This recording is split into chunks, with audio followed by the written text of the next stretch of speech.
আগের ভিডিওয়ে তোমাদের যেমন বলেছিলাম যে পুজোর পর দিন থাকে আমাদের বাড়িতে খাওয়া দাওয়া, তো এই ভিডিওটা ছিল পুজোর পরের দিনের। সকাল সকাল এদিকে রান্নার জন্য সমস্ত প্রস্তুতিও দেখছি শুরু হয়ে গেছে, আর এর মাঝখানে টুকটাক করে আমিও একটা দুটো ভিডিও করে রেখেছিলাম যাতে ভ্লগে তোমাদের সাথে শেয়ার করতে পারি। তো তার মাঝখানে আমিও টুক করে একটু রেডি হয়ে গেছিলাম, আর ততক্ষণে দেখি সবাই আসতেও শুরু করে দিয়েছে।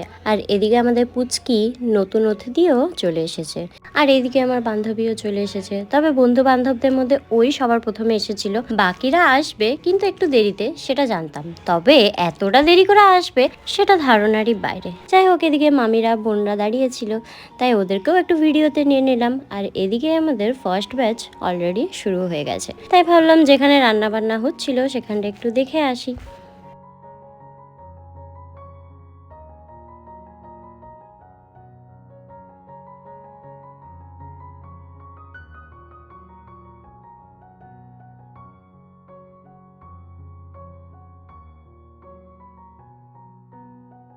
আর এদিকে সরলা যেহেতু মাছ মাংস কিছু খায় না আর সেটার গন্ধও নিতে পারে না, সেজন্য প্যান্ডেলে বসে খায়নি, ওর জন্য আলাদা করে নিরামিষ যে খাবারগুলো হয়েছিল সেগুলো নিয়ে এসে ও ঘরের ভিতরেই খেয়েছিল।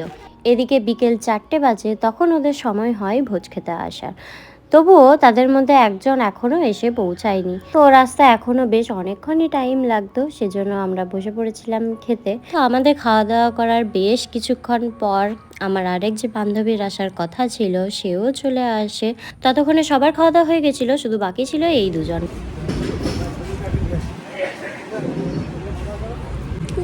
এখন দেখায় 4:41,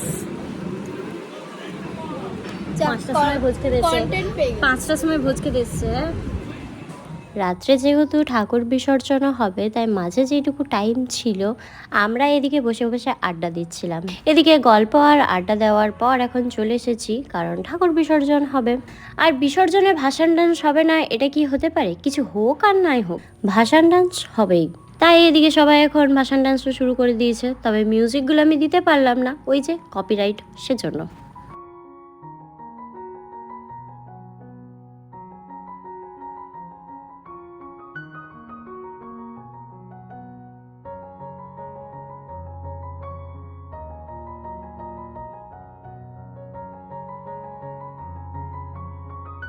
এই একটা পুজো আমাদের বাড়িতে একটু ধুমধাম করে হয়, তবে এই যে পুজোটা দুদিনই হুশ করে কীরকম কেটে যায় বুঝতেই পারি না। ওই যে পুজো আসছে আসছে ওটাই ভালো।